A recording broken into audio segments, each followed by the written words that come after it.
La ministre Fleur Pellerin, déléguée auprès du ministre du Redressement productif chargé des petites et moyennes entreprises, était aujourd'hui à Toulouse. Elle a notamment visité la chaîne d'assemblage finale de l'A350XWB d'Airbus.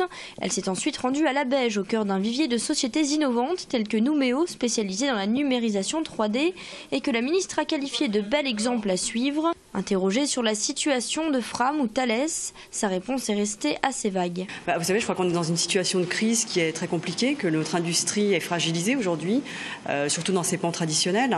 C'est pour ça que moi j'ai beaucoup de foi en l'avenir d'entreprises comme celle que j'ai visitée à l'instant, parce que je crois que justement les gisements de croissance, d'emploi, de création de valeur, de propriété intellectuelle de demain, ils se situent dans ces entreprises-là. Et donc je pense qu'il faut envisager l'avenir avec ces entreprises et réfléchir à la manière dont on peut reconvertir les personnes qui aujourd'hui travaillent dans des secteurs qui sont plus en difficulté.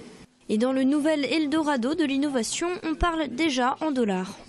C'est un marché de plusieurs centaines de milliards de dollars. Donc Sigfox est l'entreprise la seule au monde pour l'instant à avoir inventé cette technologie-là. Donc ça, c'est un projet qui va être présenté.